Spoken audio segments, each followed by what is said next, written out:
Jokowi. Lantas mengapa isu keaslian ijazah Jokowi terus berkembang menjadi polemik berkepanjangan? Dan mengapa para penggugat begitu getol menyoal keabsahan ijazah Jokowi sementara mantan Presiden Jokowi juga tak langsung membuat klarifikasi sejak awal? Kami malam ini mengundang kuasa hukum mantan Presiden Jokowi Yakub Hasibuan dan salah satu pihak yang dilaporkan Jokowi yakni Roy Suryo. Dan untuk mendudukan perkara soal polemik keaslian ijazah Jokowi, kami juga mengundang Ketua KPU 2021-2022 Ilham Saputra dan Rektor UIN periode 2006-2010 dan 2010-2015 Komarudin Hidayat. Kita sapa dulu para narasumber dari mulai paling ujung, Prof. Komarudin Hidayat, Rektor UIN 2006-2010, 2010-2015. Tepuk tangan untuk Prof. Komarudin. Selamat malam, Prof. Malam. Hadir juga salah satu terlapor, Mas Roy Suryo. Selamat malam. Di sebelah saya juga sudah hadir kuasa hukum Jokowi, Mas Yakub Hasibuan. Selamat malam. Selamat malam. Dan juga Ketua KPU 2021-2022 Mas Ilham Saputra. Selamat malam. Di studio Kompas TV kami juga sudah kehadiran teman-teman mahasiswa dari UPN Veteran Jakarta, Universitas Al-Azhar, dan Universitas Budi Luhur. Saudara, inilah Dua Arah bersama saya, Friska Clarissa.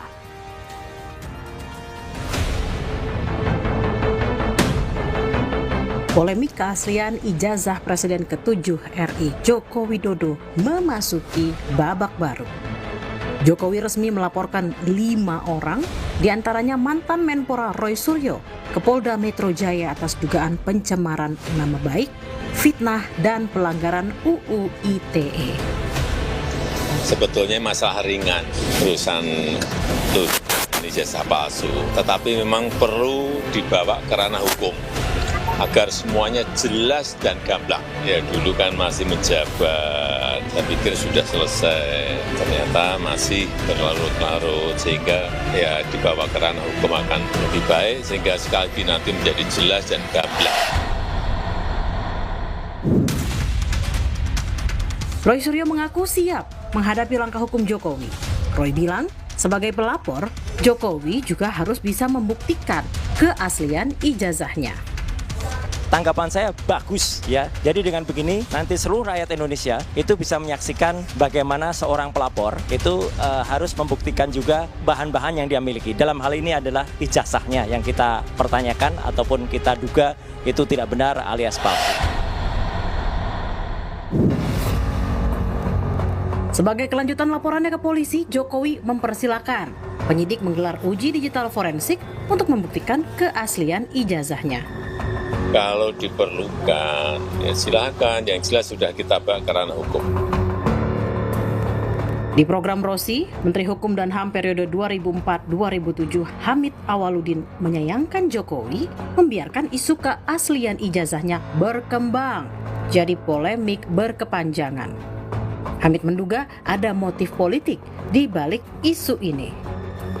Itu dipakai, dipelihara isu ini, ya, seolah-olah dia dijolimi. Ya, beliau kan suka memelihara nama dipentaskan. Meski itu yang saya sesalkan Pak Jokowi. Kenapa nggak dari awal tunjukkan saja, ini loh ijazah saya yang asli. Jangan dibiarkan ini berkembang kan? Di situ masalahnya. Oleh karena itu saya berpendapat bahwa sengaja dipelihara ini supaya beliau manggung terus. Di hari yang sama dengan laporan Jokowi ke Polda Metro Jaya, sidang mediasi keperdataan dugaan ijazah palsu Jokowi di Pengadilan Negeri Solo menemui jalan buntu. Kuasa hukum Jokowi menolak permintaan penggugat untuk menyerahkan ijazah. Bahwa penggugat ini tidak memiliki legal standing, tidak memiliki untuk mengajukan tuntutan hak. Yang kedua, ya perlu kami sampaikan bahwa setiap orang itu berhak atas perlindungan diri pribadi. Senafas dengan laporan Jokowi dan sidang mediasi yang buntu, relawan alap-alap Jokowi melaporkan 4 orang atas dugaan pencemaran nama baik dan penghasutan terkait tudingan ijazah palsu Jokowi ke Polresta Surakarta, Sleman, dan Semarang. Jokowi telah menduduki jabatan publik sebagai Wali Kota Solo, Gubernur Jakarta, hingga Presiden 2 periode. Berbagai jabatan itu telah melalui proses verifikasi berbagai lembaga, diantaranya KPU. Belakangan, saat isu ijazah palsu ramai jadi sorotan, UGM sebagai alma mater Jokowi pun turut angkat suara. Namun, kegaduhan tak juga kunjung usai.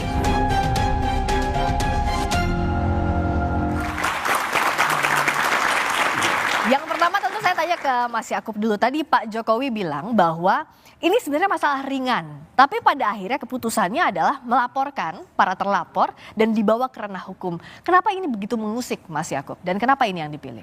Iya Mbak Friska, jadi perkara ini sebenarnya sudah berjalan dari tahun 2023. Sudah ada juga beberapa perkara di pengadilan, di mana di situ juga yang menggugat juga gugatannya tidak diterima ya. Dalam arti ya kalau mungkin dari pihak sana juga bilang belum sampai pembuktian dan lain-lain, ya intinya yang mereka mintakan kepada pengadilan tidak diterima. Kemudian Pak Jokowi sekarang sudah bukan lagi presiden. Beliau mungkin berpikir dahulu, ya mungkin ketika saya presiden, ya mungkin saya memiliki pertimbangan yang sangat panjang untuk tidak melaporkan atau tidak menempuh jalur hukum. Tapi sekarang ini beliau bukan lagi seorang presiden. Beliau sudah purna tugas dan ternyata masalah ini bukan yang mereda, makin menjadi-jadi. Makin menjadi-jadi, makin liar, dan sudah berpotensi juga memecah belah bangsa. Bahwa reputasi bukan Pak Jokowi pribadi, reputasi dan nama baik rakyat Indonesia juga dipertaruhkan.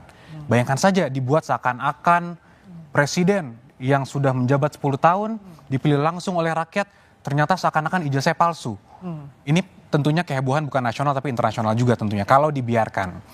Oleh karena itu Pak Jokowi dengan tentunya tidak mudah juga pertimbangannya, datang sendiri menggunakan hak hukumnya secara pribadi, dan ini juga suatu pembelajaran hukum juga, memperjelas bahwa semua orang itu adalah equal di hadapan hukum dan melapor sendiri dan sekarang menyerahkan semuanya ke pihak hukum. Oke, ada masalah dignity dan legitimasi di situ. Gimana Mas Roy? Kok tetap sih kekeh? Bukan kekeh, ya memang kalau fakta harus dikatakan fakta, kalau tidak katakanlah tidak. Kenapa yakin kalau itu fakta? Ya karena teknologi sudah bisa membuktikan. Ini sih santai aja, kayak zaman dulu kala orang mungkin mengenal penemu listrik gitu atau penemuan itu misalnya adalah Alva Edison waktu itu. Kemudian Tesla, ya, itu sempat Tesla itu tidak berhasil mendapatkan patentnya karena waktu itu belum ada teknologi yang bisa membuktikan. Akhirnya dibuktikan bahwa dialah pemenang patennya, tapi dia sudah nggak bisa lagi menikmati. Jadi ya identik aja kayak sama misalnya sekarang. Kalau di Mesir itu Mbak, itu orang dulu nggak ngerti wajahnya Faraoh itu kayak apa. Oke, yang dimaksud dengan konteksnya kasus Pak Jokowi ini apa? Nah gini, jadi teknologi itu bisa membongkar apa yang mungkin tidak bisa ketahuan di masa lalu. Jadi apa yang sudah dibuat di masa lalu mungkin lolos saja. Tapi begitu ketahuan di masa sekarang, nah baru. Ini mirip dengan ijazahnya J.S. Saragih dulu ya di Simalungun. Itu waktu dia proses bupati sah-sah saja. Tapi begitu diverifikasi di gubernur, dia kena. Jadi sebenarnya santai aja, teknologi lah jawabannya. Mas Yakub, kayaknya Mas Roy yakin betul kalau itu fakta. Ya tentunya tidak apple to apple ya, apalagi ngomongin teknologi Tesla dan lain-lain dengan ijazah ini. Yang tadi juga mungkin Mas Roy menyinggung diverifikasi di KPU ternyata tidak berhasil. Buktinya punya Pak Jokowi sudah diverifikasi oleh KPU lolos. Ditambah lagi diverifikasi oleh UGM, kampus yang mengeluarkan langsung, lolos juga. Yang non formalnya teman-temannya sampai berkumpul menunjukkan semua foto-foto dan lain-lain. Ternyata terbukti. Tapi masih juga ada pihak-pihak yang masih mencoba untuk meragukan itu dan menuduh seakan-akan itu palsu. Itu yang sangat disayangkan Mbak Friska. Kenapa akhirnya Mas Yakub dan tim melaporkan Mas Roy CS? Kenapa harus dilaporkan dengan pencemaran nama baik, fitnah, dan UIT? Ya tentunya kembali mungkin saya klarifikasi sedikit. Untuk terlapornya ini semua masih dalam penyelidikan. Namun memang ada beberapa objek pelaporan yang kita sampaikan yang kemudian juga di situ diduga ada dilakukan oleh beberapa pihak tentunya kan. Nah, yang dilaporkan itu Mbak Friska adalah peristiwanya oleh Pak Jokowi. Yang mana nanti biar penyelidik dan penyidiklah yang nanti melakukan investigasi, mendalami dan melihat apakah ada tindak pidananya dan siapa yang melakukan.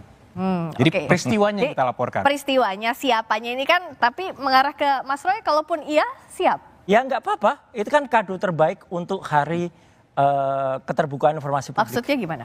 Tanggal 30 April kemarin itu kan sebenarnya hari keterbukaan informasi publik ya gitu 30 April dan itu hari yang ke-17 dihadiahi oleh mantan presiden orang yang tidak mau membuka keterbukaan informasi publiknya. Itu kan kado yang sangat bagus sekali. Tapi kalau masuk ke ranah hukum, konsekuensinya hukum juga loh. Iyalah, nggak ada masalah. Kita kan bicara dari sisi ini judulnya, apakah akademis atau politis, ya kan? Ini pure akademis. Pernyataan bahwa itu adalah fake, ya, atau real, itu adalah statement akademik. Coba kalau ada sesuatu yang ditemukan, kemudian itu fake or real, itu adalah akademik. Memang ini dua spesies yang sebenarnya tidak apple to apple ya, tapi nggak apa-apa, kita bicara clear dari sisi akademik, ya. Sementara kalau ada yang memandangnya dari sisi hukum, ya silakan saja. Kalau Prof. Komar lihat ini sisi akademik atau hukum atau politik? Pertama, bagi saya ini satu pendidikan politik bagi masyarakat. Jadi saya menikmati ya. Kenapa itu, Prof? Saya berharap ini berlangsung dengan etis, cerdas, transparan, sehingga betul-betul ini pembelajaran semakin dewasa. Yang kedua, lama-lama tapi ini juga menjadi semacam politico-tainment gitu. Kayak hiburan politik gitu. Kenapa, Prof?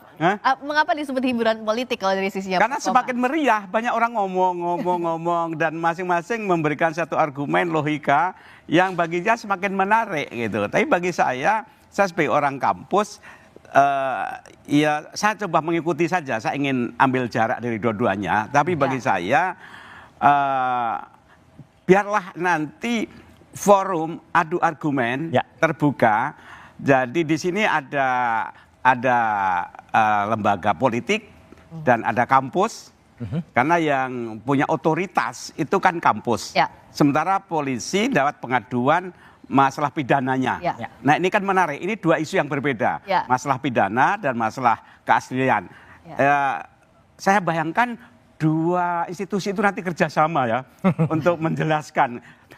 Dan saya berharap jangan lama-lama deh ini. Karena wasting time, wasting energy. Dan lama-lama tanda kutip melelahkan. Oke, debat ini. Meskipun politik tainment kalau kata Prof. Komar, tapi ini melelahkan. Nah tapi bicara soal ini kan UGM udah klarifikasi Mas Roy. Kenapa jadi soal terus, kenapa dikorek-korek terus oleh Mas Roy dan kawan-kawan? Yang harus diingat, saya tuh lulusan UGM asli, S1, S2. Dan 2 teman saya, ya, Dr. Resmond dan juga Dr. Tifa, itu dua-duanya juga S1. Jadi kami itu dalam rangka cinta kampus. Kami itu sangat menyayangkan klarifikasi UGM yang sama sekali tidak perform ya. Kenapa dianggap? Iya, klarifikasinya katanya semua bukti ada, 34 bukti. Tidak ada satupun, jujur ini ya UGM ya, tidak ada satupun yang diletakkan di atas meja. Tidak ada. Dan mereka masih berdebat soal keterbukaan informasi publik. 1 jam kami baru mendapatkan skripsi. Dan akhirnya, alhamdulillah, skripsi itu bisa saya pegang, itu sebagai primary evidence. Primary evidence yang kemudian kita teliti langsung, saya bawa utilitas atau gadget yang memungkinkan untuk meriksa itu, dan disitulah makin banyak terungkap dari skripsi itu, mulai dari hurufnya, halamannya, kertasnya, salah ketik pada nama pembimbingnya, kemudian bahkan ada tulisan tesis padahal itu adalah skripsi untuk S1. Itu kan aneh banget. Saya jadi sangat menyayangkan ya, kenapa Universitas Gadjah Mada yang sangat besar dan saya cintai ini itu bisa dulu meluluskan, kalau memang itu lulus ya. Kenapa dengan skripsi semacam itu? Maka skripsi yang sudah kita pastikan itu 99,9% itu adalah palsu, ya. Tidak mungkin menghasilkan ijazah yang benar. Itu aja. Oke, Mas Yakub silakan. Ya, Mas Roy, mohon maaf, saya mau klarifikasi. Tadi kan Anda bilang bahwa ada tulisan tesis. Itu skripsi siapa yang ada tulisan tesis, Mas? Yang ada tulisan tesis itu adalah bukan miliknya Pak Jokowi. Oh, bukan milik Pak Jokowi ya? Ya, tapi punya Pak Jokowi nggak ada. Oke, tapi yang tadi tesis bukan punya Pak Jokowi. Agak clear satu Indonesia, rakyat semua clear. Bukan punya Pak Jokowi. Bukan, tapi itu temennya. Terima kasih. Temennya yang diaku-aku, katanya ada lembar pengesahan. Lebih parah lagi punya Pak Jokowi.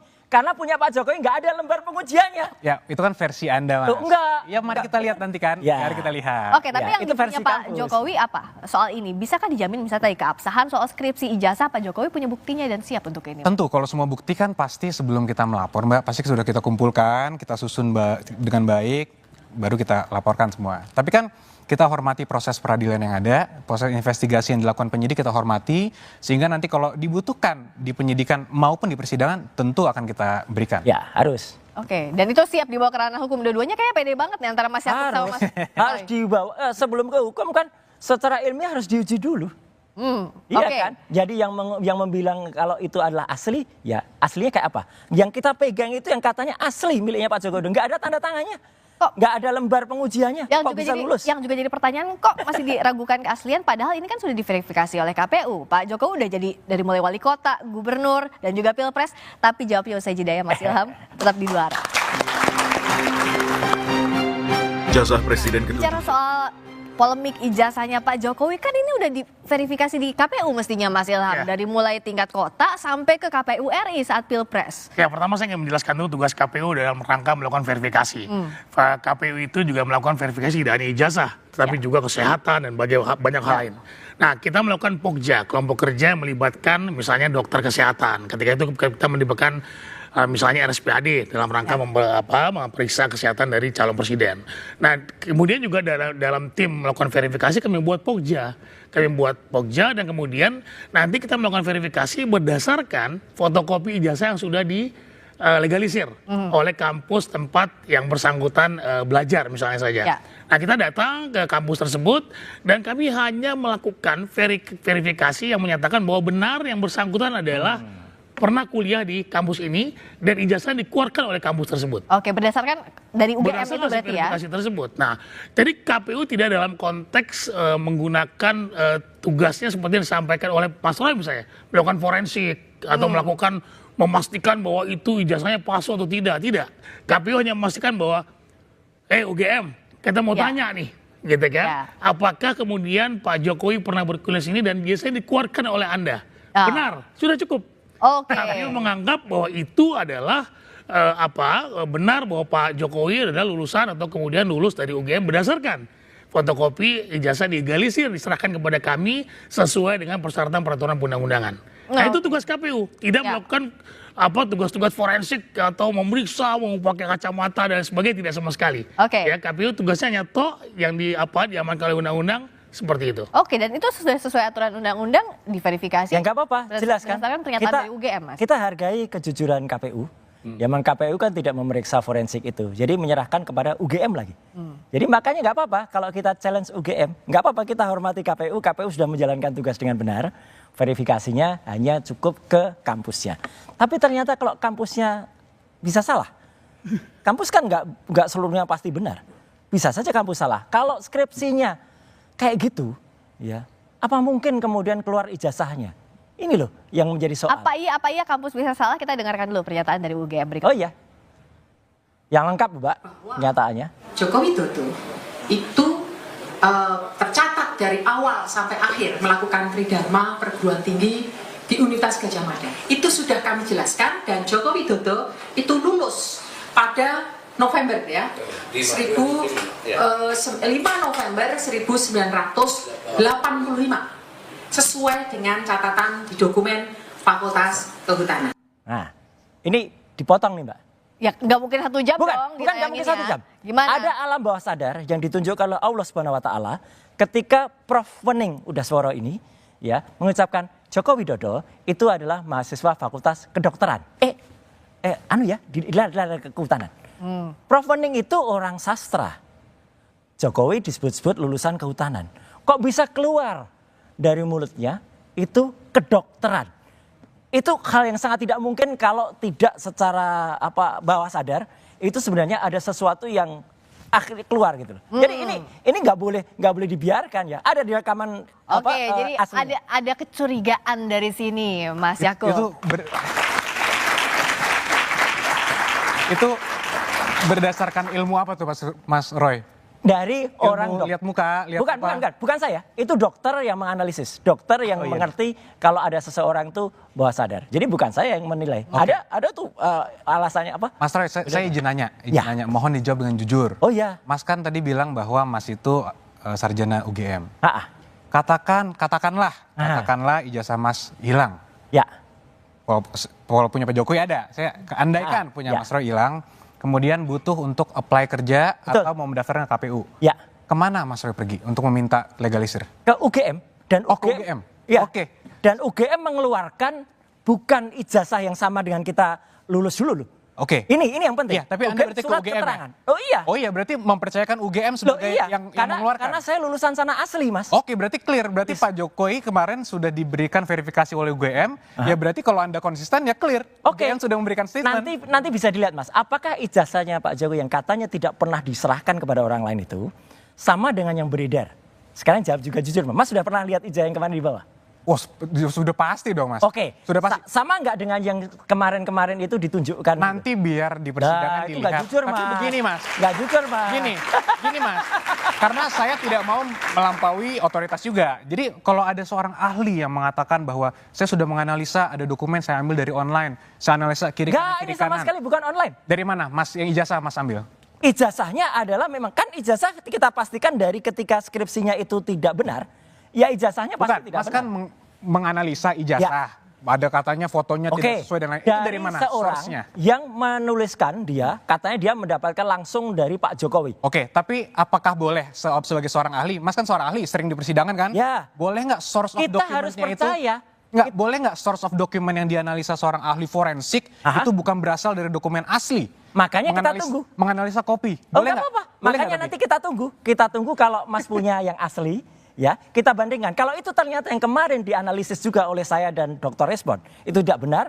Orang itu yang pernah memposting dan katanya asli itu, katanya dia dapat dari Pak Jokowi itu, penyebar hoaxnya dia. Tapi yang menganalisa seakan-akan itu palsu siapa, Mas? Loh kita, karena kalau itu palsu, berarti yang ada disebar oleh hoax itu palsu kan? Oke, salah. Saya mau tanya ke Prof. Komar. Ya. Kalau dari sisinya Prof. Komar dari akademisi, apa yang disampaikan UGM semestinya klarifikasinya sudah cukup atau tidak sih?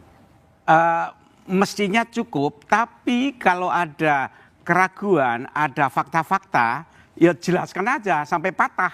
Jadi silahkan Anda menggugat, tapi Anda harus siap dipatahkan kalau memang ada bukti yang menangkan. Dan saya berharap bahwa pengadilan bukan pengadilan ya, proses apa di penyidikan, Prof. Penyidikan. Yang di polisi penyidikan. Nanti terus persidangan. Sekarang? Oh, peradilan ya. Saya berharap nanti terbuka seperti ini. Nah, setuju. Sehingga rakyat itu melihat pendidikan dan selesai. Ya. Jadi jangan di belakang tembok deh. Ya. Saya ingin nanti polisi, pengadilan, hakim semua, bahkan kalau perlu guru besar UGM, wali amanah, menyaksikan biar selesai urusannya. Setuju. Satu lagi, Mbak Priska. Yang menarik gini, nggak boleh dilupakan. Ketika sudah ada klarifikasi dari sekarang pejabat di UGM, mantan rektor UGM, Prof. Sofyan Effendi pun meragukan itu. Dan ada seorang mantan rektor yang lain memeluk saya dan mengatakan, Mas, itu juga saya tahu kalau itu nggak benar. Oke. Teruskan. Nah, Mas Yakub, apakah siap kalau tadi ditantang ya terbuka prosesnya sampai di peradilan? Tentunya kan ketika kita memutuskan untuk menempuh jalur hukum, kita sudah siap dengan semua konsekuensinya. Ya. Kami siap untuk kooperatif, dibutuhkan dokumen keterangan, kami selalu siap. Jadi kita mungkin Mas Roy selalu bilang, bagus silahkan biar terbuka. Setuju. Mari kita lihat di persidangan. Jangan kayak UGM loh ya, ngakunya beneran, kita ketika pertemuan tanggal 15 April itu Mbak, kita bertiga, dihadapi, wah kayak gerombolan gitu ya. Terus ada beberapa kamera, saya pikir kamera itu wartawan. Ternyata tidak, baru di ujung diberitahu itu internal Mas. Dan sampai detik ini, sampai siaran dua arah ini, kita minta rekamannya nggak pernah diberikan. Padahal di rekaman itu kalau diputar, kelihatan banget bagaimana, saya harus bilang, bagaimana pihak UGM gelagapan ketika kita tanya KKN-nya di mana, ini bukti-buktinya yang lain mana, nggak ada. Dan itu ternyata hanya internal, padahal kita kira itu adalah, seperti tadi usulan Prof. Komar, benar sekali, live streaming kalau perlu nanti semua orang Indonesia nonton. Oke, jadi kalau soal bukti, tentu nanti Mas Yakub akan melihatkannya saat persidangan. Tapi apa yang dipunya, apa yang untuk meyakinkan publik bahwa kalau Mas Roy kan bilang dari fontnya, skripsinya, apanya. Kalau dari Mas Yakub dan timnya Pak Jokowi apa ya? Gini Mbak, ini pertanyaan Mbak sangat baik karena ini merepresentasikan apa yang telah terjadi di masyarakat sekarang. Sekarang telah terjadi seakan-akan yang tertuduh yang harus membuktikan. Karena Mbak nanya ke saya, apa yang bisa Anda bawa untuk membuktikan itu asli? Ini pola pikir yang sangat rusak. Seharusnya Mbak, yang terjadi itu kita ada negara hukum, siapa yang mendalilkan harus yang membuktikan. Nah, inilah bukti bahwa ini harus di stop segera, tidak bisa dilanjutkan, bisa menjadi presiden buruk, dan ini harus dibuat terang benderang secepatnya. Karena kembali lagi, ini berpotensi untuk sangat merusak kredibilitas bangsa Indonesia secara umum. Karena begini, kalau Mas Roy kan sudah bilang, kenapa saya tanyakan, oke, dalam hukum pembuktian kan memang siapa yang mendalilkan dia yang harus membuktikan. Koreksi Mbak, dua-duanya equal membuktikan. Nah oke, tunggu dulu. Kalau Mas Roy kan sudah bilang bahwa font dan lain-lain, tapi di sisi lain kan ditanya apa kantornya bahwa itu adalah asli yang dipegang, begitu? Apakah bisa menjaminkan? Tentu. Karena gini, Pak Jokowi sudah melewati semua tahapan pada saat beliau kuliah. Yang tadi dibilang KKN tidak ada, itu saya pastikan salah, karena ada. Dan semua sudah kami berikan detailnya kepada para penyelidik, untuk nanti ya silakan dilanjuti untuk di proses persidangan. Jadi semua tahapan sudah dilalui, semua clear dan lain-lain, dan ini telah diverifikasi oleh lembaga pendidikannya. Jadi kalau bahasa sehariannya, mau apa lagi? Nah, jadi kita tunggu apa yang selama ini dianggap, dianalisa katanya fotonya berbeda. Sekarang juga terakhir saya lihat di media massa sudah mulai ada pihak-pihak yang bilang itu foto perkawinannya juga sudah berbeda. Mungkin bukan Ibu Iriana malah. Aduh, ini menurut saya sangat jahat dan perlu di stop menurut pendapat saya. Jadi hal-hal seperti inilah yang perlu mungkin kita pahami bersama, bahwa perkara ini sudah bukan lagi tentang perkara Pak Jokowi. Perkara ini sudah mengenai masa depan bangsa Indonesia dan masa depan hukum di Indonesia. Jadi kembali lagi, ini semua juga baik buat pembelajaran hukum juga buat semuanya, Mbak. Oke, itu tadi. Gimana, Prof? Ya. Gimana, Prof? Saya menggarisbawahi tadi ya. Gimana, Prof? Apa yang bahwa sekarang ini kadang-kadang medsos itu kita tidak bisa mengontrol, liar sekali. Sehingga di situ ada orang yang bonceng, yang mainkan, yang kalau tidak segera diakhiri, ini betul membuang energi kita. Jadi bola salju yang bergulir. Sehingga pertanyaannya, ini sengaja orang menciptakan panggung atau panggung menciptakan aktor gitu. Nah, jadi sekarang ini antara aktor dan panggung sudah dibedakan, karena ini jadi panggung dan aktor menyatu di situ. Mana aktor menciptakan panggung atau panggung menciptakan aktor? Kita jawab di dua arah sesaat lagi. Dan keluar.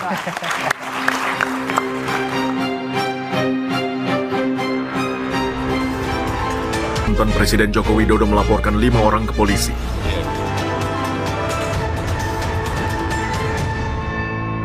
Menurut hemat saya, apa yang terjadi terhadap Mas Roy Suryo, Rismon, Dr. Tifa, dan Fadila, ini adalah satu bentuk pembungkaman terhadap suara-suara kritis, dan ini sebenarnya melanggar hukum, karena kebebasan orang untuk mengeluarkan pendapat itu dijamin oleh konstitusi.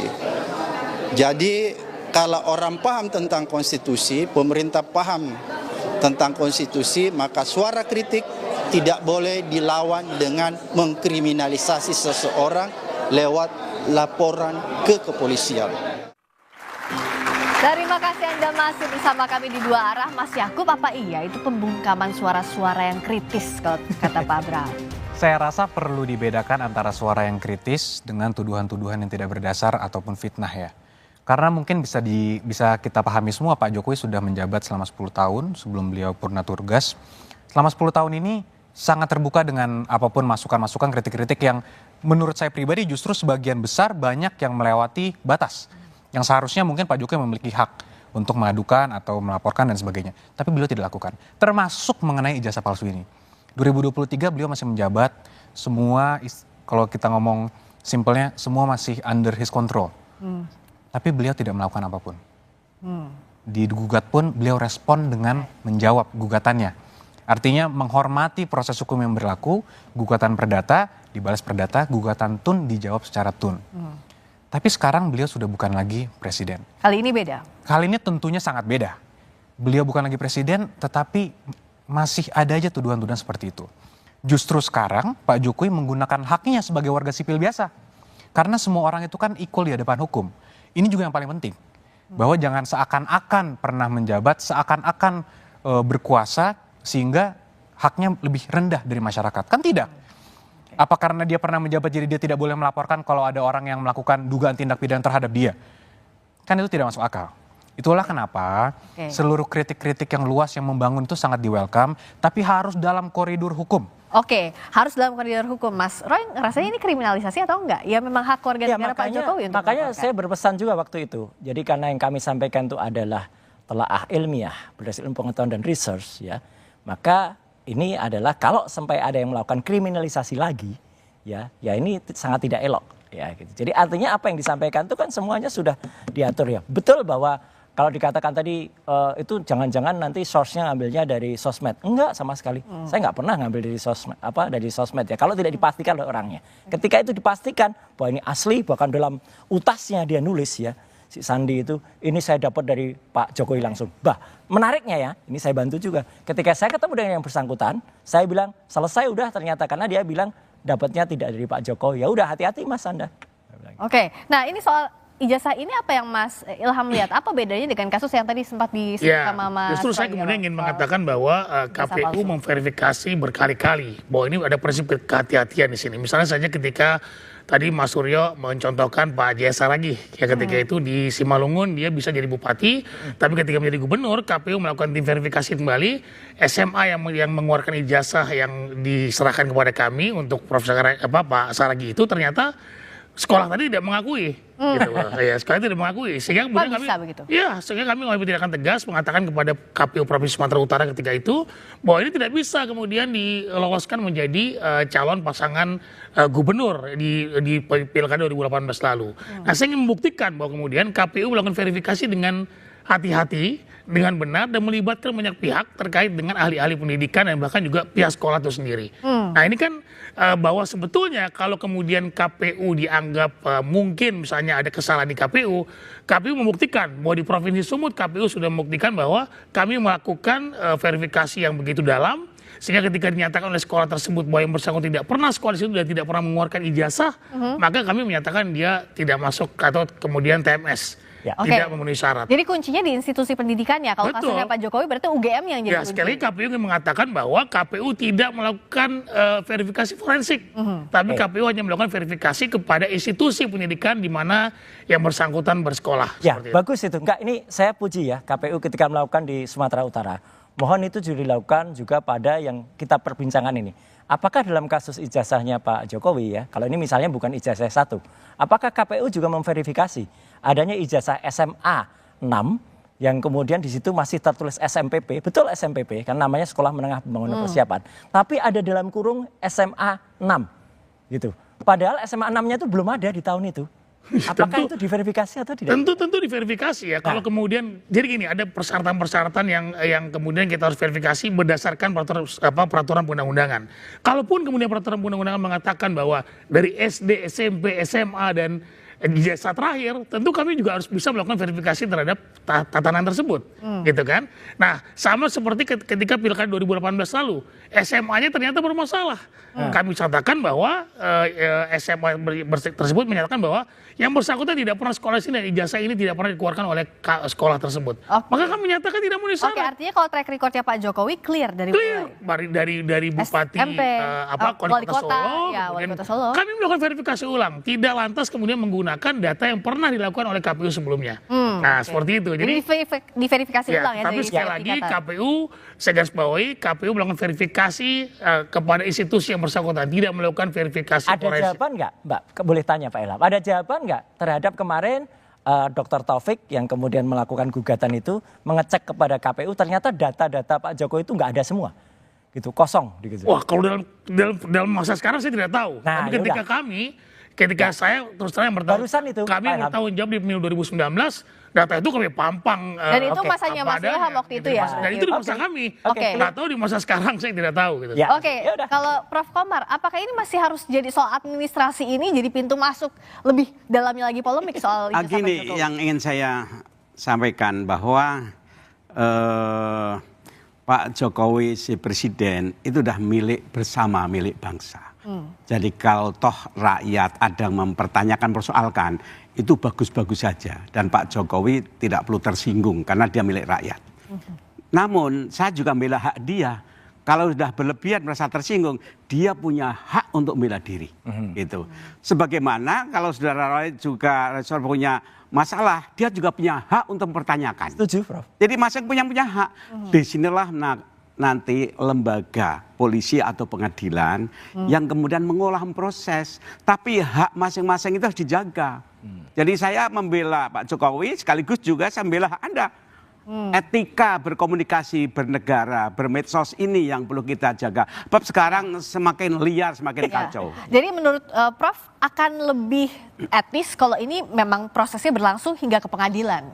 Oh iya, bagi saya ini bagus. Dan hati-hati dengan orang-orang yang sengaja mengaco, mengobo-obo, mempermainkan hoak. Karena selalu ada penumpang gelap setiap isu-isu itu. Ini yang perlu ada pendidikan politik bagi rakyat. Oke. Jadi meskipun pasalnya yang jadi persoalan kan pencemaran nama baik dan fitnah, ada atau tidaknya fitnah dan pencemaran nama baik itu harus dibuktikan di pengadilan, begitu ya Prof? Ya. Oke, tepuk tangan untuk Prof Komarudin tadi. Hak warga negara, Mas Yakub. Artinya ya kalau sekarang Anda siap untuk membongkar buktinya di depan penyelidik sudah dibuka itu ijazah, semua bukti-bukti yang dipunyai oleh Pak Jokowi. Iya, sudah diberikan. Kemarin juga sudah Pak Jokowi membawa langsung, karena kami juga sudah menduga akan diminta, sudah dibawa langsung ijazah SD, SMP, SMA, hingga kuliah. Semua sudah diperlihatkan secara jelas. Sudah diperlihatkan secara jelas, apa yang jadi masalah lagi, Mas? Agak lucu juga sebenarnya, karena kan baru pelaporan pertama, baru LP, baru di BAP, nggak apa-apa kalau itu untuk, tapi kan petugas yang memeriksa bukan petugas forensik, jadi paling dia hanya melihat semacam wartawan yang di Solo yang ditunjukkan itu, dia tidak bisa memiliki arti apa-apa. Justru yang diperlukan, Mas Yakob kemarin itu kalau saja di situ cukup misalnya diterima, oke cukup ya, tapi kemudian bukti-bukti itu dibawa ke Solo pada hari yang sama, karena pada hari yang sama sebenarnya ada mediasi dan di situlah diperlukan ijazah ditampilkan. Kok malah ditolak yang di Solo? Kenapa Mas? Sayang. Untuk yang di Solo kebetulan karena itu ditangani oleh rekan kami yang lain, secara kode etik kami tidak bisa mengomentari, Mas. Tapi mengenai barang bukti, apakah ijazah nanti kenapa diperlihatkan hanya pada penyidik, tentunya kami menghormati proses dan kalaupun nanti dimintakan lagi di penyidikan atau di persidangan, tentunya kami siap untuk memberikan. Pasti itu diperlukan. Oke. Nah, tapi kenapa sih tidak ditunjukkan langsung aja bahwa ini ijazahnya asli loh? Kenapa harus lewat jalur pengadilan, lewat jalur penyelidikan, dan nanti juga sampai ke pengadilan? Tentunya pertama tidak ada kewajiban hukum Pak Jokowi ya untuk memperlihatkan itu. Dan ini akan menjadi presiden yang sangat buruk Mbak jika ini dilakukan oleh Pak Jokowi. Kenapa? Bayangkan jika ada seorang pejabat atau seorang masyarakat biasa lah yang dituduh. Ijazah Anda palsu, Anda harus perlihatkan. Oke. Anggaplah seorang yang dituduh ini memperlihatkan satu orang A.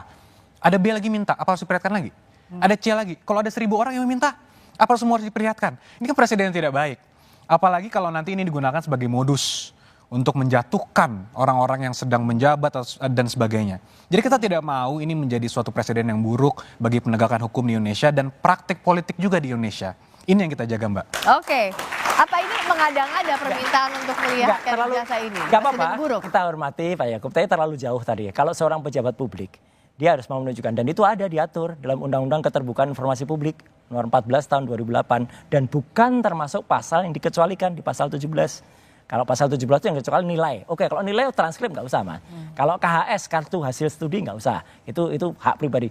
Rekam medik kesehatan itu jangan, karena itu adaan pribadi. Kemarin juga ada kasus selebriti ditulis pernah mengidap apa gitu. Waduh, itu malah nggak boleh. Tapi kalau itu misalnya kartu rencana studi, kalau misalnya itu bukti-bukti KKN, ya harus dibuka sebenarnya. Skripsi, ijazah juga. Jadi memang saya setuju tadi yang disampaikan pada acara Rossi kemarin ya. Prof Hamid Hamaludin, sayang banget nih yang memulai gaduhnya ya memang Pak Jokowi karena sejak awal nggak mau menunjukkan itu. Yang memulai gaduhnya malah disebutnya Pak Jokowi. Nah itu kan mindset yang saya bilang kan, mindsetnya seakan-akan yang dituduh jadi yang salah. Nah ini yang harus sangat kita putar Mbak. Ini sangat buruk jika ini dibiarkan terjadi. Oleh karena itu kita tunggu proses persidangan agar mindsetnya berubah semua, kebenaran terungkap, segalanya terang benderang. Oke, jadi pertanyaannya begini loh. Ini akan kemana ujungnya? Kasus ini akan dibawa kemana ujungnya dan motifnya apakah betul untuk hukum mencari hak ataukah politis? Kita akan bahas usai jeda. Di dua.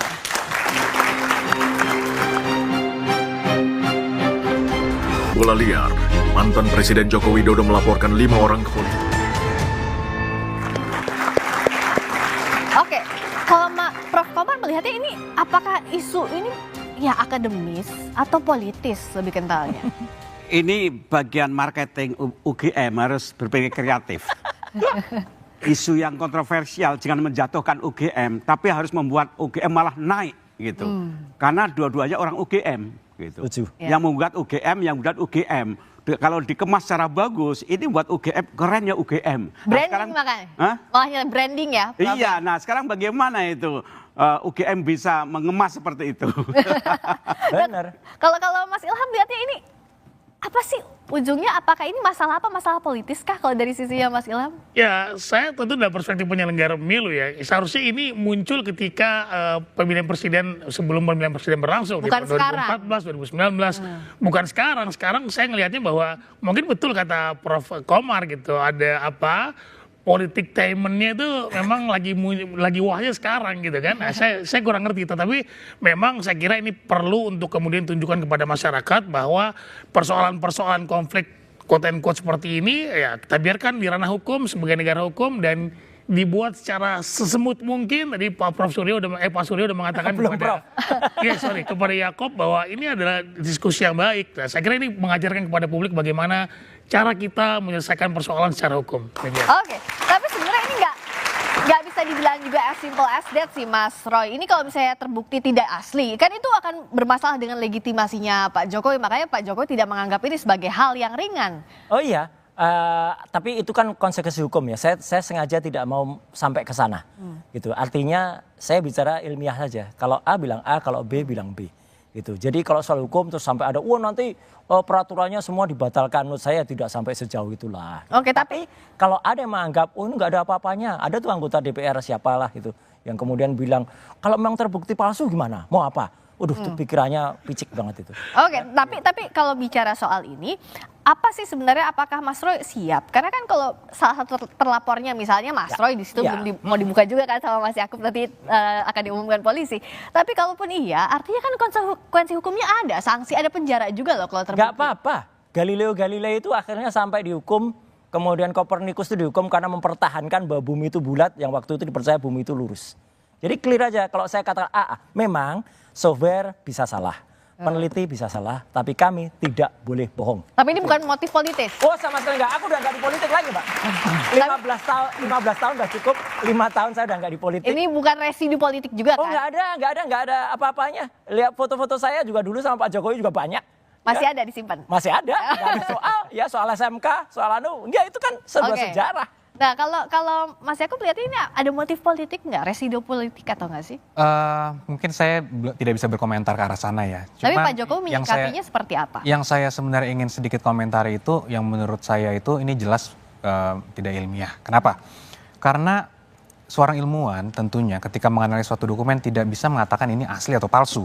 Itu adalah hak pengadilan nanti yang menentukan ini asli atau palsu. Seorang ilmuwan tentunya bisa menggunakan analisa, pendekatan dan lain-lain untuk mengatakan ini identik atau tidak identik. Masalah palsu atau asli itu nanti wewenang pengadilan. Makanya itu kenapa kalau ada seorang yang menganggap dirinya ahli mengatakan ini adalah dokumen asli atau palsu, itu sangat disayangkan. Karena kan keterangan ahli ini Mbak, di 184 KUHP juga pasalnya, itu keterangan ahli hanya salah satu alat bukti. Alat bukti kan ada keterangan ahli, keterangan saksi, ada bukti surat, ada petunjuk, keterangan terdakwa. Nah, jadi keterangan ahli itu pun ketika nanti di persidangan, itu hanya sebagai pendukung, salah satu alat bukti saja. Jadi kalau ada seorang ahli yang bilang, itu pasti palsu, itu fix. Ya itu bagaimana kita menyikapinya? Ini mungkin saya tanya sedikit sama Mas Roy. Karena ini dua spesies yang berbeda ya Mas. Dihukum begitu, tapi di ranah akademik, hukum pun kadang-kadang nggak diperlukan. Coba saya tanya Mas Roy sedikit. Mas Roy kan sering menjadi ahli juga di persidangan tentunya. Pernah nggak seorang hakim di kasus nanya dokumen ini asli atau palsu? Kan nggak mungkin. Karena hakim akan menanya pendapat Anda tentang dokumen ini, analisanya seperti apa. Baru dijelaskan. Tapi yang namanya definisi fake, true or false itu ada dalam ilmiah Mas. Bukan. Kalau seorang ahli bisa menyatakan suatu dokumen palsu, ini fix, absolut. Untuk apa ada sidang? Untuk apa ada pengadilan yang menentukan bahwa ketok pasal terbukti, ini pemalsuan, dokumen ini palsu.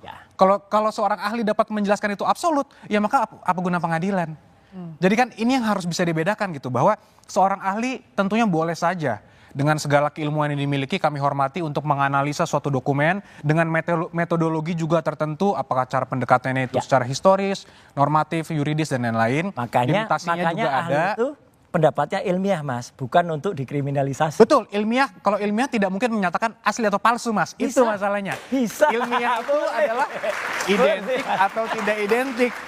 Kalau nanti ternyata seorang ahli menjelaskan, oh ini bisa diduga palsu, itu kita hormati. Tentunya itu juga akan dipertimbangkan oleh hakim di dalam satu perkara, dapat dipertimbangkan. Tapi nggak pasti. Tapi gitu. tidak mungkin, karena apa gunanya pengadilan Mbak? Pengadilan lah yang bisa menentukan ini asli atau palsu. Oke, emang kalau ke pengadilan Mas Roy mau bawa apa? Menyiapkan apa ke pengadilan? Iya, bukti-bukti kemarin bahwa itu adalah primary evidence yang sempat kita periksa, dan juga kalau misalnya di sana ada, oh ini ijazahnya, yang ini yang dikatakan asli. Oke, kita periksa bersama-sama, kita fair, ada ahli atau ada pakar forensik dari Ahli sana, saksi ada? ahli ada telematika dari sana, dan kemudian setuju usulnya Prof. Komar tadi dibuat terbuka. Kalau perlu memang dibuat terbuka di kampus dulu misalnya, itu oke, itu bagus sekali. Itu Nggak mungkin dong pengadilan di kampus, tapi bukan, terbuka. maksudnya itu disiarkan terbuka, sehingga dengan demikian masyarakat akan bisa lihat diskursus yang menarik. Tapi sekali lagi memang beda spesies ini menarik, ya gitu, nggak apa-apa. Oke, kalau dari Prof. Komarudin terakhir, apakah ini jadi kasus ini malah juga menjaga nama Pak Jokowi tetap ada di panggung politik saat purna tugas? Ini bisa ditarik agak ke politik bisa, dan di Indonesia apa sih yang bebas dari politik? Kedua ke ilmu hukum bisa, dibawa ke ranah sains eksak juga bisa. Jadi memang nanti kita lihat pendekatannya apa yang mau dipakai oleh proses pengadilan. Sebab kalau sains itu di laboratorium sains, tapi kalau masalah pidana hukum itu di ruang pengadilan hukum.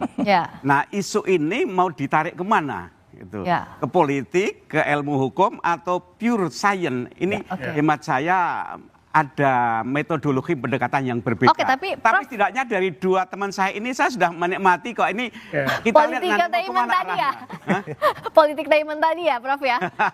Tapi sebenarnya kalau Prof lihat konsekuensinya akan lebih berat di mana, pelapor atau terlapor? Karena ini kan bawa ke ranah hukum. Bagi saya prosesnya, metodenya, niatnya yang benar, transparan, sehingga keputusan itu nanti rakyat bisa menerima. Bahwa tidak bulat semua orang menerima pasti ada, tapi selesai masalah ini gitu. Sebab kalau tidak selesai, aduh betapa bodohnya sih, boro-boro mengejar koruptor gitu. Kalau hanya membuktikan ijazah asli dan tidak aja tidak bisa, itu kan faktual. Gimana? Gitu. Jadi di sini pertaruhan juga hukum, bisakah jadi panglima, bisakah menuntaskan kasus ini salah satunya, tapi masing-masing pihak itu dong pasti akan siap ya apapun konsekuensinya ya. Sudah pasti. Jadi dibawa ke ranah hukum. Terima kasih atas waktunya. Mas Ilham terima kasih, Mas Yakub terima kasih, Mas Roy terima kasih, Prof. Komar terima kasih. Demikian Dua Arah Malam ini, saya Friska Clarissa pamit undur diri. Sampai jumpa. Selamat malam. Jangan kemana-mana.